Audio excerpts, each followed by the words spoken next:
का बल कल का वस्त्र धारण करें। क्यों? घास फूस उनको बिछा करके उसी पर आसन बिछा करके उसी पर विश्राम करें। कंद मल फल इत्यादि जो मिल जाता है उसी को पा करके अपनी भोग को तृप्त करें और अपना स्थान ऐसे स्थान पर रखें जहाँ पर कोई तालाब या नदी है, जिससे वहाँ पर पानी की व्यवस्था भी भरपूर उसको मिले। स्नान है, नित्य क्रिया है और फिर पानी का सेवन भी करना जल का, तो उसके लिए कोई परेशानी ना हो। तो वहाँ पर तो यह भी वर्णन आता है यदि वह बरसात 4 महीने वर्षा में रहे, क्योंकि वहाँ पर झोपड़ी वोपड़ी बनाने की प्रक्रिया नहीं बताई गई, उसको नहीं बनाना है। गर्मी का भी सहन करना है, जाड़े में भी ठंडक का पूरा सेवन करना है और ये सब तितिक्षा को सहते हुए कई वर्षों तक और वेद का अध्ययन भी करता रहे, उपनिषद का अध्ययन करता रहे। जब उसकी चमड़ियाँ बिल्कुल इस काबिल न हो कि वह अपना जीवन निर्वाह करने के लिए शक्ति का बिल्कुल ह्रास हो जाए, उस समय उसको फिर वहाँ से परिव्राजक का रूप धारण करके केवल भिक्षा मांगने के लिए 7 घरों का यहाँ पर वर्णन है। हमने संतों से सुना था 5 घर का, और भिक्षा उतना ही ले जितना जो नित्य उस भोजन में से निकालते हैं। वो सब निकालने के बाद केवल उसको एक समय का क्षुधा की तृप्ति के लिए पर्याप्त हो, दूसरे समय के लिए उसमें से उसको नहीं रखना है और इस प्रकार से अपने जीवन का निर्वाह करें। अकेला चले, साथ में किसी के न रहे। क्यों? साथ में रहने से आसक्ति हो जाती है, इसलिए अपना निर्द्वंद निर्भय होकर के अपने मन को भगवान में लगा करके और भ्रमण करता रहे।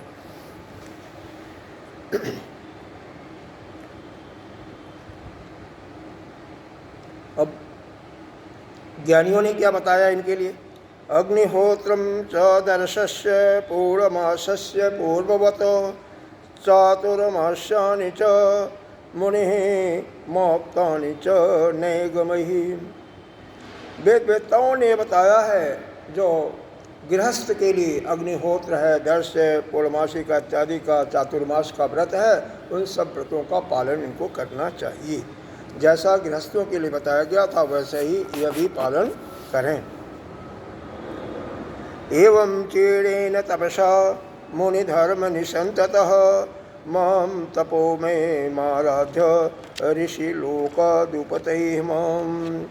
इस प्रकार से घोर तपस्या करते करते जब मांस भी बिल्कुल सूख जा हो, क्या बताया गया, वानप्रस्थों की एक एक नश भी दिखाई देने लगे, वह इस तपस्या के द्वारा मेरी आराधना करके फिर ऋषियों के लोक में जाता है। फिर यह सब तो मुश्किल सा आज के जीवन में मुश्किल सा हो गया है। फिर वहाँ से आकर के वह मेरे को प्राप्त करता है, क्योंकि तप जो है मेरा ही स्वरूप है। आइए, यदा कर्म विपाकेषु लोकेषु निर्यात्मसु विरागो जायेत सम्यक् नस्ताग्नि प्रवजे। ततः कहते हैं कि इतना तपस्या करने के बाद भी यदि उसको यह समझ में आ जाए कि यह जो जितने भी संसार है, यह संसार दुख देने वाला है, जो भी हम ऐसा तप करते हैं जो कि छोटी मोटी इच्छाओं के फलस्वरूप कि अमुक वस्तु प्राप्त हो जाए, चाहे इस लोक में या उस लोक के लिए, तो यदि उसको यह विश्वास हो जाए कि यह जितने भी काम्य कर्म हैं यह सब दुख के ही देने वाले हैं, दुख को ही देने वाले हैं, यह इससे हमारा कल्याण नहीं होने वाला है, तो ऐसा यदि उसको समझ में आ जाए तो वह निष्काम कर्म को करता हुआ मेरे चिंतन में लग जाए। संसार में देखिए दो प्रकार के कर्म बताए गए हैं वेदों में। एक तो जिस किसी को भी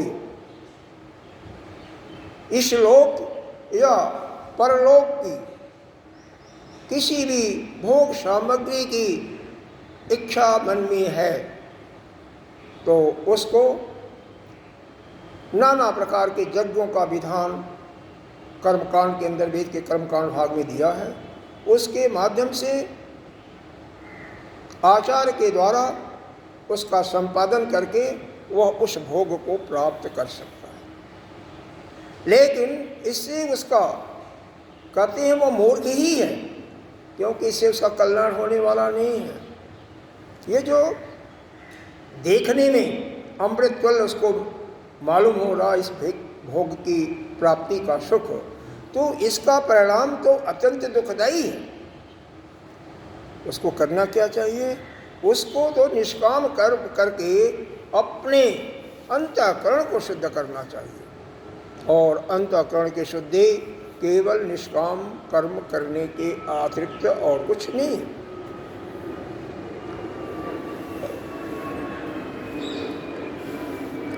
क्यों? निष्काम कर्म, अच्छा निष्काम कर्म क्या है? आप यज्ञ कर रहे हैं, उसके फल को परमात्मा को ही समर्पित कर दिया। आपको कुछ नहीं चाहिए, क्योंकि आपके लिए तो किसी चीज की आवश्यकता ही नहीं है। आपका तो प्रयोजन यह है कि हमारा परम कल्याण हो। परम कल्याण का तात्पर्य है कि पुनः शरीर को छोड़ने के बाद इस भवसागर रूपी संसार में न आना पड़े, क्योंकि यह संसार जो है दुखालय है, दुख का घर है। यह आओगे तो सुख अगर थोड़ा मिलता है तो दुख ज़्यादा ही मिलेगा। यह सुख दुख का प्रक्रिया आपके पास चलती रहेगी, और बाद में शरीर के छूटने के बाद भी आपको 84 लाख योनियों में ही भ्रमण करना है। इसी कारण से अपने अंतःकरण के अंदर जो राग देश ममता आसक्ति लोभ मोह क्रोध मद मत्सर इत्यादि भरा हुआ है, उसको सफाई करने की जरूरत है। उसको साफ करें, उसको स्वच्छ करें। यदि वह जब तक शुद्ध नहीं होता है तब तक गुरु या आचार्य के द्वारा दिया हुआ प्रदत्त ज्ञान उसके हृदय में, उसके अंतःकरण में नहीं बैठेगा, और जब उसका अंतःकरण उस ज्ञान को प्राप्त नहीं कर पाएगा तो उसका कल्याण नहीं होगा। क्योंकि प्रयोजन तो यह है कि अंतःकरण को शुद्ध करके ज्ञान की प्राप्ति करें, या अपने मन वाणी शरीर को भगवान की सेवा में, भगवान में ही तत्पर कर दें और स्वयं भगवताकार वृत्ति बना दें। या तो ब्रह्माकार वृत्ति ज्ञान के माध्यम से बनाए, या भगवताकार वृत्ति भक्ति के रूप में बनाए। लक्ष्य एक है। लक्ष्य क्या है? कि इस संसार, ये जो भवसागर है, संसार रूपी बंधन है, दुख का घर है, इसमें पुनः नहीं आना। इस 84 लाख के बंधन से मुक्त होगा। नहीं तो ऐसे में कई लाख जन्म तक करके कहीं मच्छर, कहीं मक्खी, कहीं चमगादड़, कहीं कुछ, फिर कहीं पशु, फिर कहीं बंदर, फिर कहीं लास्ट में मनुष्य का जोनी मिलेगा। मनुष्य की जोनी इसमें इतनी आसान नहीं है मिलना। क्यों नहीं आसान है? तो यहाँ पर जिक्र नहीं है, लेकिन छांदोग्योपनिषद में है। यदि कोई साधक जो शास्त्र ने बताया है उसके अनुसार ही कर्म करता है, जो अपने वेद के अनुसार है कर्म वो करता है, लेकिन उसने भगवान की उपासना नहीं की और न ही तो ज्ञान ही प्राप्त किया, तो उसकी गति दक्षिणायन मार्ग से होती है। समाज के लिए बेशक उसने बहुत काम किया। क्या किया? नलकूप लगवा दिया, कहीं अनाथालय बना दिया, कहीं विद्यालय खुलवा दिया, कहीं हॉस्पिटल बनवा दिया, तो उसके फलस्वरूप पुण्य तो इकट्ठा हुआ। तो दक्षिणायन मार्ग से उसकी गति केवल पितृलोक तक होगी और वहाँ पर जो भी उसका सुख है वो भोग करके पुनः कैसे आता है? वर्षा के माध्यम से आता है। फिर यहाँ अगर वनस्पति में पृथ्वी पर पड़ा, जहाँ उपजाऊ मिट्टी है, वनस्पति किसे कहते हैं? जो एक फसल काटने के बाद दोबारा फसल नहीं होती उसी को वनस्पति कहते हैं। नहीं, वनस्पति सॉरी, यहाँ पर औषधि और वनस्पति अलग है। औषधि होती है, वनस्पति वो होती है एक के बाद दूसरा, दूसरे के बाद तीसरा, जैसे आम है, अमरूद है इत्यादि। और औषधि यह है जौ, गेहूँ, धान इत्यादि। एक फसल कटा उसके बाद समाप्त। जितने भी मसाले होते हैं ना, धनिया है, जीरा है, यह सब औषधियों के रूप में प्रयोग में आप लाते हैं और एक के बाद दोबारा उसमें नहीं होता। ऐसा नहीं होता एक बार आपने काट लिया फिर दोबारा भी आपको उसको प्राप्ति हो, नहीं, एक बार बस। तो अगर मान लो किसी फल के रूप में आ गया, जौ के रूप में, गेहूं के रूप में, चावल के रूप में, तो यदि उसे कोई युवक खाया जिसकी शादी भी हुई है, संतान उत्पत्ति की वो योग्य भी है, तब तो हो सकता है कि उसके माध्यम से आप यहाँ पर पुरुष के रूप में आ जाओ, क्योंकि पुरुष स्त्री के संसर्ग से ही आता है। लेकिन यदि खुदा नकास्ता अगर कोई नपुंसक खा लिया उसको, कोई सन्यासी खा लिया, ब्रह्मचारी खा लिया, कोई बालक खा लिया, किसी युवक को जिसकी शादीशुदा उसको खाने को नहीं मिला, तो क्या हुआ? फिर तो उसका जीवन फिर व्यर्थ हुआ। फिर दोबारा जाएगा, किसी वर्षा के माध्यम से समुद्र में जाएगा, सूर्य के द्वारा शोषण होगा, फिर ऊपर जाएगा, फिर नीचे आते करके फिर अगर कहीं पत्थर पर पड़ गया, कहीं जंगल में पड़ा जहाँ जानवर उसको खा गया, शेर खा गया, कहीं समुद्र में गिरा, घड़ियाल खा गया, मछली खा गया, तो इस प्रकार से नाना जोनियों में उसको भ्रमण करते हुए बड़े मुश्किल से पुरुष की जोनी मिलती है। इतनी आसानी से पुरुष का जन्म नहीं मिलता। तो फिर अगर एक बार पुरुष का मतलब पुरुष स्त्री कोई भी हो, अगर जन्म मिल जाता है तो जो मुख्य हमारा प्रयोजन है आत्म कल्याण की, उससे हमें जरा सा विचलित नहीं होना चाहिए। हमारा पूरा का पूरा जीवन आत्म कल्याण के लिए ही होना चाहिए। अगर नहीं, एक तो पहली गति हुई, अगर वह यज्ञ भी कर रहा है, शास्त्र के अनुसार बताया हुआ सब कुछ करते करते भगवान की उपासना भी कर रहा है, या जैसे आप लोग हैं श्रवण कर रहे हैं ज्ञान का, और ठीक है ज्ञान आपके अंदर प्रतिष्ठित नहीं होता है, चाहे अपने अंदर कोई कामना रह गई या किसी कारण से, तो आपकी गति उत्तरायण के मार्ग से होती है। इसका विस्तृत वर्णन जब छांदोग्योपनिषद पढ़ाएंगे तो उसमें करेंगे। तो उत्तरायण के मार्ग से वहाँ पर ब्रह्मलोक तक जा सकता है, और ब्रह्मलोक पर जा कर के ब्रह्म जब उनका प्रस्थान का समय होगा तो ज्ञान दे करके आपको क्रम मुक्ति भी दे सकते हैं। लेकिन किसी प्रमाद के कारण यदि आप उस ज्ञान को नहीं धारण कर पाए तो पुनः आपको आना पड़ेगा, नहीं तो क्रम से मुक्त हो जाएंगे। वहाँ पर सारा सुख सुविधा भोगते हुए ब्रह्मा जी के द्वारा ज्ञान प्राप्त करके आप मुक्त भी हो सकते हैं। तीसरा, जो शास्त्र के विपरीत काम कर रहे हो, जैसे कल बताया गया था, चोरी करना, झूठ बोलना, व्यभिचार करना, मादक द्रव्य इत्यादि पीना, तो क्या होगा? अरे भाई, तब तो कीड़े मकोड़े पड़ना, कोई गति ही नहीं होती है। यहीं मरोगे, यहीं जियो, कोई गति नहीं। फिर पुरुष का जोनी मिलना ही नहीं, बड़ा मुश्किल हो जाता फिर तो। और फिर चौथी गति ज्ञानियों की होती है, जो इस ज्ञान को अपने अंदर धारण कर लेता है। कैसे धारण? तभी होगा जब उसका अंतःकरण बिल्कुल स्वच्छ हो जाएगा। जब अंतःकरण स्वच्छ हो जाएगा तो ज्ञान धारण हो जाएगा, और जब ज्ञान धारण हो गया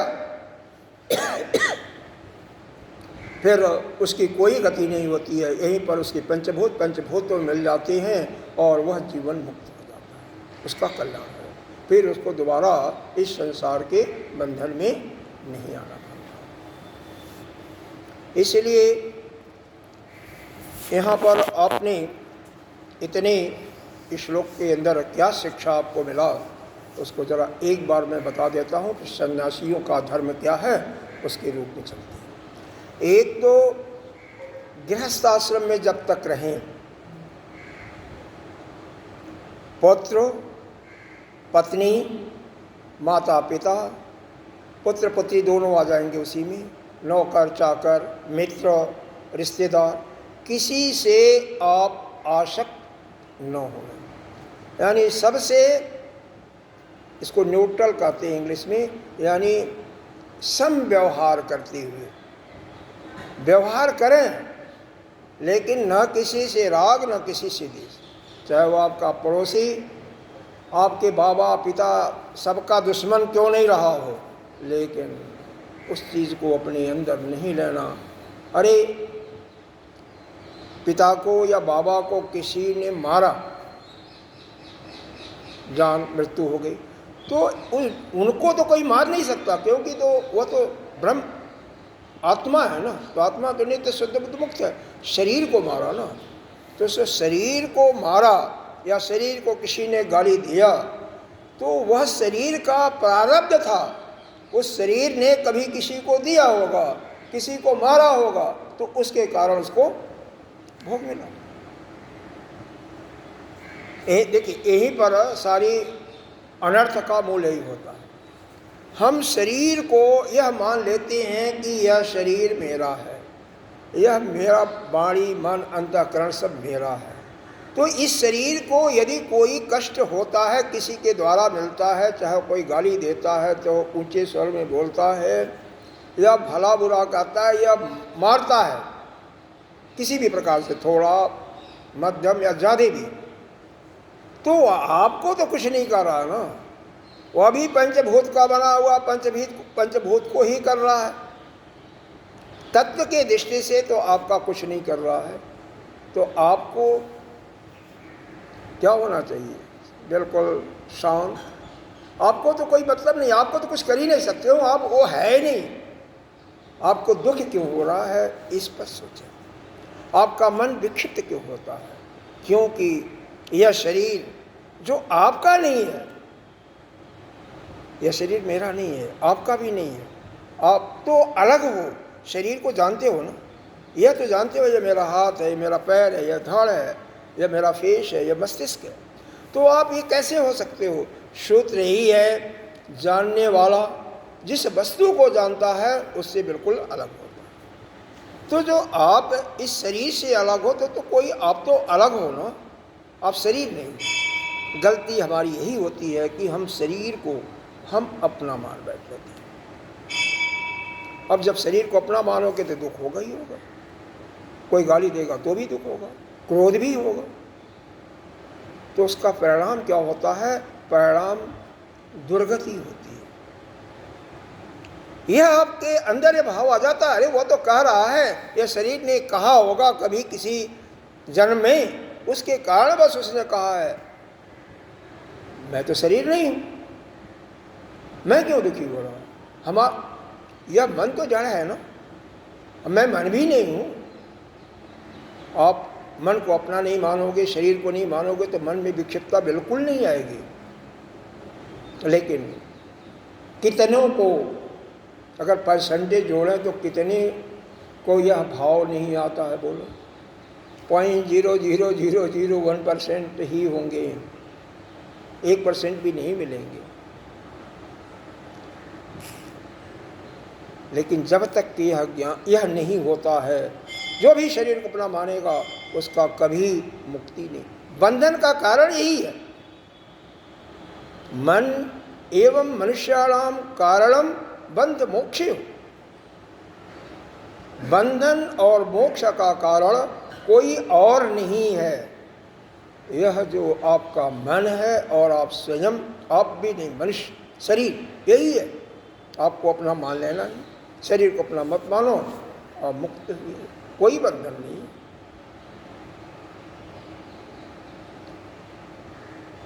समझ में आ रहा? तो गृहस्थ आश्रम अवस्था में किसी से आसक्त नहीं होना, सारा दुनियादारी करते रहो। बिजनेस में घाटा हो गया, बहुत लाभ हो गया, लाभ होने पर हर्षित नहीं होना और घाटा होने पर कोई शोक नहीं। परिवार में कुछ भी होता है, सभी जितने भी आए हैं अपने कर्म को के फल को भोगने के लिए आए हैं, वो आपके सुख के लिए कोई नहीं आया है। ऐसा नहीं है कि परिवार में आपका कोई रिश्तेदार है, बेटा है, बेटी है, तो आपके कल्याण के लिए नहीं आया, आपको सुख देने के लिए नहीं आया, वो स्वयं अपने प्रारब्ध का फल भोगने के लिए आया हुआ है। तो इसलिए किसी से कोई ममता नहीं, कोई द्वेष भी नहीं। जो आपका कर्तव्य बनता है उसका सुचारू रूप से पालन करते रहो, बस, और कुछ नहीं करना। अब मान लीजिए, अब यहाँ से हम आगे बढ़ते हैं, संन्यास का भी कुछ लक्ष्य बता देते हैं, नहीं तो समय अभी तो है, अभी आधा घंटा 25 मिनट है, 20-25 मिनट है, 5 मिनट है। सन्यासियों को क्या करना चाहिए? क्योंकि हमारे पास सन्यासी भी बराबर के हैं, 50%, और जो आप लोग हैं, आप लोग भी सन्यासी के कैटेगरी में ही।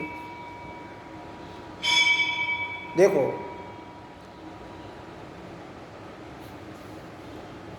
सन्यासी का तो यह है, पूरा जीवन पर्यंत वानप्रस्थ के बाद जब वह सन्यास ग्रहण कर लेता है, सन्यास की प्रक्रिया भी यहाँ पर बताई गई है।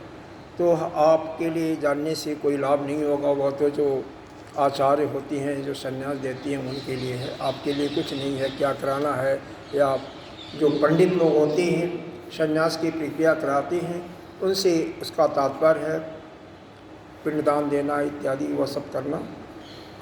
उसके लिए हम उसको सर पास कर रहे हैं, बाईपास कर रहे हैं। लेकिन सन्यास लेने के बाद आपका कर्तव्य क्या है? तो यहाँ पर वर्णन आया है कि केवल एक लंगोटी बांध लेना, अरे जो बताया है वो कोई पालन करते हुए बहुत नहीं है। एक कमंडल, एक दंड, एक लंगोटी। लंगोटी को ढकने के लिए एक छोटा सा कपड़ा, बड़ा कपड़ा नहीं जैसे हम लोग कहते, ऐसा नहीं, बस उस वह लंगोटी ढकी रहे, बस यही लिखा हुआ है। खैर, लेकिन साथ में यही भी लिखा हुआ है, कहीं अगर आपत्ति काल आ गया, जैसे मान लीजिए आप समाज में जा कर के ज्ञान दे रहे हैं, तो आपको तो वस्त्र पहनना पड़ेगा, नहीं तो विचरण करते रहिए, बस वही पहनिए, दंड कमंडल, आश्रम में, झोपड़ी में, सब कुछ रहने के लिए मना किया हुआ है यहाँ पर। लेकिन देखिए समय के अनुसार, देश काल पात्र के अनुसार सब कुछ परिवर्तन हो जाता है। आजकल का जो समय है शायद उस रूप में है भी नहीं, क्योंकि सबसे पहली बात हर एक की सहनशीलता की शक्ति कमज़ोर हो गई है, सहनशीलता उतनी रह नहीं गई है। शरीर में जब 75 के बाद कोई संन्यास लेता है तो 50-60 के बाद ही जो है उसकी हड्डियाँ सूखने लगती हैं, त्वचा झुर्रियाँ पड़ जाती हैं और उसके अंदर यह शक्ति नहीं होती है कि वह कड़क धूप में वृक्ष के नीचे रह सके, वर्षा का मार सह सके। तो उसके लिए तो फिर जो चल रहा है उसमें कोई मैं कुछ नहीं कहूँगा, वो ठीक ही है, समय के अनुसार सब कुछ ठीक है। लेकिन एक दूसरी बात जो है, चाहे वो भिक्षा के माध्यम से, भिक्षा के माध्यम से जैसे बताया गया उससे ज़्यादा कुछ नहीं लेना, या जो कुछ आश्रम में मिल गया, जो मिल गया, जितना मिल गया उसी से संतुष्ट होना। यह नहीं हमें अमुक चीज चाहिए ना, नहीं कुछ मिला तो एकादशी का, जो कुछ मिल गया, जितना मिल गया उसी से संतुष्ट रहना। नमक तेज है कुछ नहीं कहना, नमक नहीं है तो भी नहीं। कभी कभी बनाते हैं महाराज जी, नमक नहीं होता, एक दिन मेरे को मिला था, लेकिन कोई मतलब नहीं, जैसा है उसी से तो अलग से लेने की आवश्यकता नहीं, क्योंकि नमक मीठा सब कुछ आपके जो अन्न होती है उसमें होता है, सब्जियों में होता है, तो क्या ज़रूरत है, बाहर से लेने की ज़रूरत नहीं है, क्योंकि उसका भोग तो लग चुका है, भगवान को खिलाया जा चुका है और वह प्रसाद के रूप में आपको दिया गया है। तो प्रसाद के रूप में फिर कोई मेन मेक नहीं होना चाहिए, तो कम से कम इतना भी आ जाए। और दूसरी बात, कल जो बताया गया था, भोजन करते वक्त कम से कम मोबाइल, आपकी वाणी बंद हो, शांत हो तो अच्छा है। खैर आगे बढ़ते हैं, क्या क्या यहाँ पर लिखा हुआ है उसको। एक ब्राह्मणों के लिए देखो, विप्रस्य वही सन्नसतो देवा दारायादिरूपिणः विज्ञानं कुर्वन्त्यं हि यस्मान क्रमशम्यात् परं बिभ्राचे मुनिवासः कोऽपि न छादनं परं तक्तं दण्डपात्राभ्यां भाभ्यामन्यत कश्चिद् न पदी। कहते हैं कि जब कोई ब्राह्मण संन्यास लेता है उस समय देवता लोग भी नाना प्रकार के रूप को धारण करके वहाँ पर आ करके बाधा डालते हैं, विघ्न डालते हैं, चाहे उसी की पत्नी के रूप में, उसके बच्चे के रूप में, या कोई अन्य रूप में। क्यों? वो ये नहीं चाहते कि कोई भी हमसे ऊपर चला जाए, क्योंकि वह ब्राह्मण जब संन्यास ग्रहण करता है थोड़े समय में अपने, क्योंकि ब्राह्मण का जो जन्म मिलता है ना, ब्राह्मण के यहाँ प्रायः अंतःकरण, यह नहीं कह सकते कि बिल्कुल शुद्ध होता है, लेकिन प्रायः शुद्ध होता है। इसीलिए उसी प्रकार से वर्णों का विभाग भी किया गया है ना। तो वो बात अलग है, यहाँ पर आकर के उसका साथ ऐसे लोगों का हो गया, कुछ उसके प्रारब्ध था कि गलत संगत में पड़ करके फिर बेचारी बन गया, वो बात तो अलग है। तो वह बहुत जल्दी ज्ञान प्राप्त करके, अपने अंतःकरण को शुद्ध करके, ज्ञान प्राप्त करके और फिर इस संसार के भवसागर से मुक्त हो जाता है। इसीलिए देवता लोग बाधा पहुँचाते हैं, वो नहीं चाहते हैं कोई ब्रह्म ज्ञान को प्राप्त करे।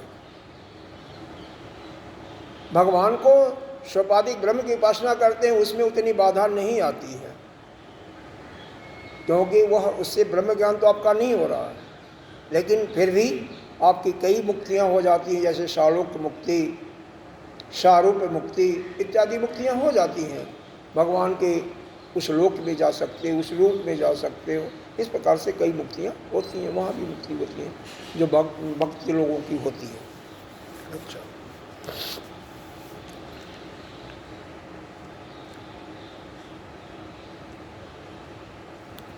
कहते हैं कैसे चलना चाहिए। दृष्टिपूतम नषेदो पादम वस्त्रपूतम पिब्बे जलम सत्यपूतम बदेत वाचम मनःपूतम समाचरेत। ओहो, नेत्र से धरती को देख करके पैर रखिए।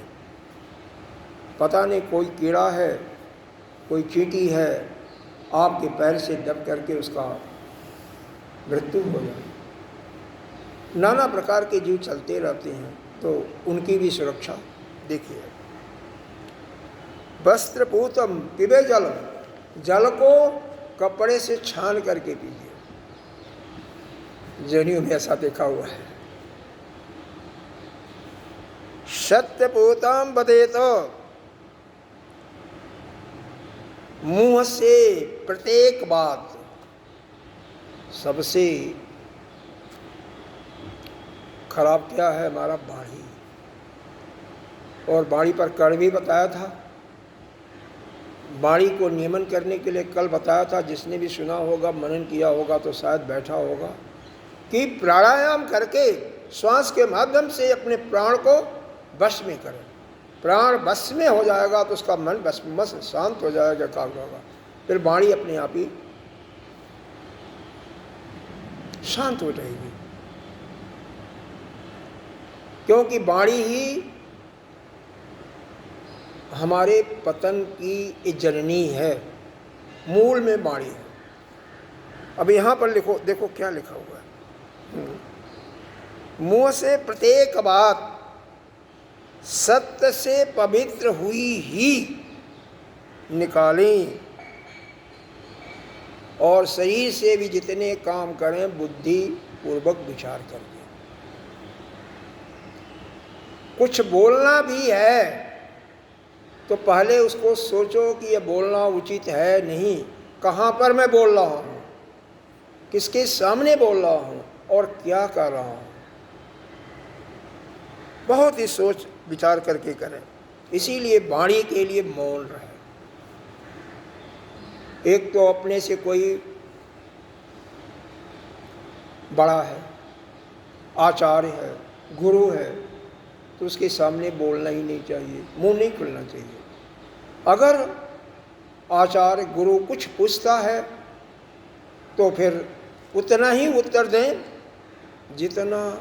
जितने में उस प्रश्न का जवाब होता है, उससे ज़्यादा नहीं देना। जैसे मान लो आचार्य या गुरु ने पूछा आप कहाँ गए थे, तो उस स्थान का नाम बता दिया, बस छुट्टी। क्या हुआ वह हिस्ट्री नहीं बताना जब तक न पूछा जाए।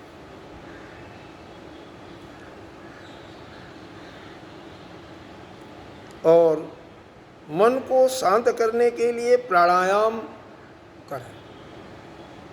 दंड का धारण शरीर के लिए, शरीर बिल्कुल निश्चित स्थिति होनी चाहिए, और वाणी के लिए हमेशा मौन रखो। यहाँ तो हमेशा मौन, पिछले अध्याय में मौन का समय किया था, लेकिन जब सन्यासी बन गए तो बिल्कुल मौन, कोई बोलना नहीं किसी से। क्या बोलना, कोई आ रहा है प्रश्न पूछ रहा है। उड़िया बाबा को हमने देखा तो नहीं था, लेकिन सुना है। गुरुदेव हमेशा जिक्र करते रहते हैं, महाराज जी भी जिक्र करते रहते हैं। कभी कभी कोई आता है तो अक्सर बात नहीं करते थे, मन किया तो पूछ लिया, बात किया नहीं तो नहीं, कोई मतलब नहीं। चाहे वह कोई सेठ आ रहा है, करोड़पति आ रहा है, अरबपति आ रहा, कोई मतलब नहीं। चाहे वह दुखियारा आ रहा है, बस अपने ही स्वरूप में स्थित रहना, कुछ नहीं बोलना। हमें क्या जरूरत है? कारण क्या है? इस संसार में हम जितना जाएंगे उतना ही हमारा मन विक्षिप्त होगा। संसार में कम से कम मन इंद्रियां हमारी जाएं, उतना ही हमारे लिए श्रेयस्कर है, श्रेष्ठ है। इसलिए संसार में कम से कम गमन करो। वाणी भी आपका बिल्कुल, वाणी तो बिल्कुल शांत, बिल्कुल शांत। वाणी के लिए बहुत वर्णित है। प्राणायाम निश्चित नियमित होने चाहिए। गायत्री मंत्र का जाप, जिससे आपका शरीर ठीक ठाक हो। सन्यासियों के लिए यहाँ पर थोड़ा सा अलग, क्योंकि वहाँ पर गायत्री मंत्र संध्या नहीं है। वहाँ पर केवल प्रभु का चिंतन, महावाक्य का चिंतन, अहम ब्रह्मास्मि, तत्त्वमसि या ओंकार शब्द का जाप। हमेशा मन में जाप चलता हुआ, बोलना नहीं किसी से। बहुत अवांछनीय तो बात करना, ज़रूरत है तो बात करना, उतना ही बात करना जितनी ज़रूरत है, उससे ज़्यादा नहीं।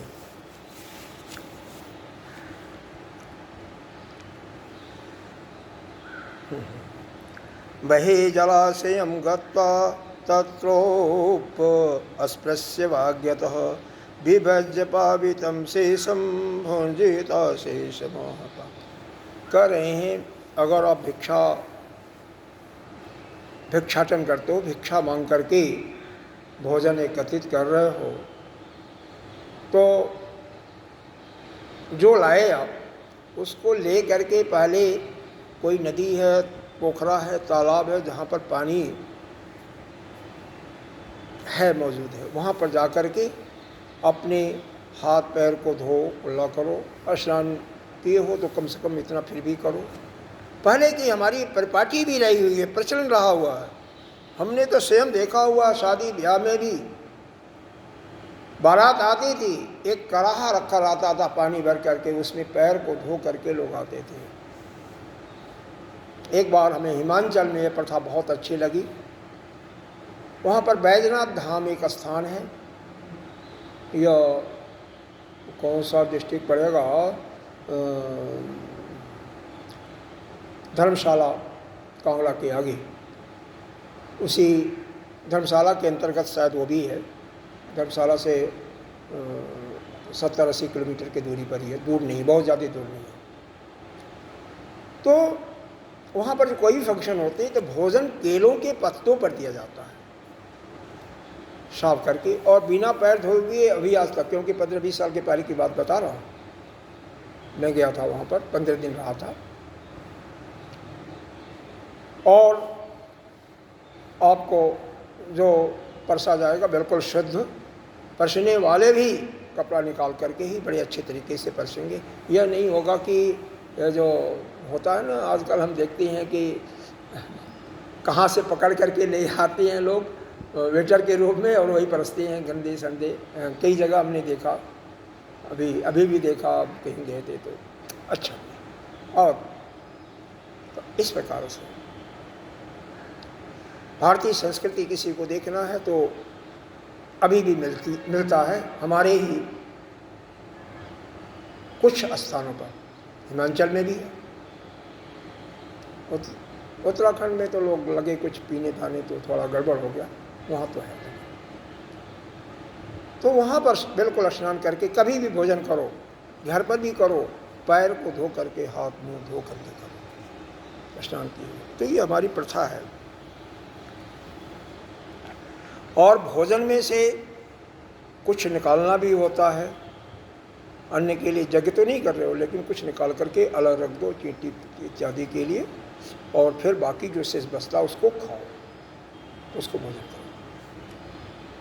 एक अक्षरे महिमेताम निष्प्रिय संजते इंद्रिय आत्मकीड़ा आत्मरता आत्ममान समदर्शन। सन्यासी को पृथ्वी पर अकेले ही विचरण करना चाहिए, एक अक्षरे महिमेतम, निसंग हो, किसी का साथ न हो, अपने इंद्रियों पर पूरा विजय प्राप्त किया हुआ हो। कहते हैं यहाँ पर पांचों इंद्रियां आपके अनुकूल हो, लेकिन छठी इंद्रिय जो कर्मेंद्रिय है उस पर भी विजय आवश्यक है, जिससे आप कभी भी काम के वश में न आना। कई संत लोग उसकी कहते हैं कि पतन में डालने वाली वह कर्मेंद्रिय भी है। आत्मक्रीड़ा, अपने आत्मा में ही क्रीड़ा करते रहें, आत्मा से ही, अपने आत्मा से ही प्रेम करें, दूसरों से क्या जरूरत है। आत्ममान समदर्शन, और पूरे संसार को एक समत्व के रूप में देखें, न कोई आपका मित्र है न कोई दुश्मन, सभी एक समान है। सभी के अंदर उस आत्मा को देखें जो आपकी अपनी आत्मा, उसी को सबके अंदर देखें। कितना सुंदर बताया। विभक्त छे में शरणो मदभाव विमलाशय, आत्मानं चिंतेतेकं भेदीन्मयः मुनि हो। कहते हैं सन्यासी को निर्जन और निर्भय स्थान में रहना चाहिए, एकांत, और जहाँ डर भी ना हो, क्योंकि डर होगा तो आप ध्यान कैसे करोगे। या तो आपके अंदर वह शक्ति हो, ज्ञान की शक्ति हो कि यह संसार मिथ्या है, या निश्चिंत होना, क्योंकि निश्चित जब तक आप नहीं होते तब तक आप ध्यान की गहराई में नहीं जा सकते। डर बना हो कि कोई जानवर आएगा आपको आक्रमण कर देगा तो भी ध्यान आप नहीं कर सकते। इसीलिए यहाँ पर लिखा हुआ है निर्भय भी स्थान हो और एकांत भी हो, ठीक है। और भगवान का ही भक्ति में लीन हो, भगवान की भक्ति में वह लीन हो। आत्मान, और अपने आत्मा के विषय में चिंतन करता रहे। राम ब्रह्मास्मि, एक भेदहीन, किसी के अंदर भेद न हो, अभेदत्व की उसकी दृष्टि हो, अद्वैत की भावना हो कि एक ही है और वह वही ब्रह्म है। कहीं भेद की दृष्टि आती भी है कि आप अलग, तो पुनः ज्ञान की दृष्टि से या मेरे में, दोनों की दृष्टि मेरे में कर दे, भगवान कर रहे हैं, जिससे वह भेदत्व दृष्टि उसकी समाप्त हो जाए। तस्मान् नियमं खड्वर्ग मदभामेन चरेन् मुनि, विरक्तः शुल्लकाम्योभ्यो लज्जात्मनि सुखम भवेत। कह रहे हैं इसीलिए सन्यासी के चाहिए कि मन एवं पांचों इंद्रियों को बस में कर ले, इनको खुला मत छोड़े और जीत ले। भोगों को क्षुद्र समझ करके कि इससे तो मतलब फिर भी केवल क्षुधा पालन के लिए जितनी आवश्यकता हो कम से कम उनका सेवन करें। यात्रियों के टोली में भी ना जाए कभी, बिल्कुल नहीं जाना कहीं भी, जहाँ ज़रूरत है वहीं, किसी से बात नहीं करना, एकांत में चलो, एकांत में, जिसको अपना कल्याण करना उसके लिए ही है। चलिए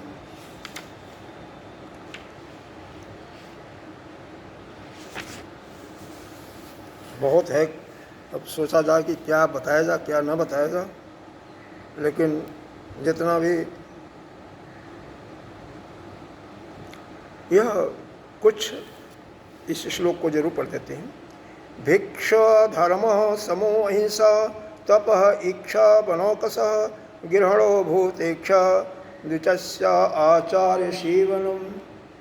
कहते हैं अगर सन्यासी है तो उसके लिए शांति और अहिंसा का पालन आवश्यक है, हमेशा शांत रहना और किसी को उसके मन वचन और शरीर से दुख न पहुँचे। और अगर बनौकसा है, बिल्कुल वैराग्य धारण कर लिया है, वानप्रस्थी है, उसके लिए भी तपस्या और भगवान की प्रार्थना, भगवान का भजन। गृहस्थ है, सभी प्राणियों के रक्षा के लिए, उनके कल्याण के लिए कर्म करना। और क्या है? सबके लिए है कि ब्राह्मण, आचार्य और गुरु की सेवा करना। आचार्य गुरु जो भी कह रहा है वह सब शांत भाव से उसके आज्ञा का पालन करना।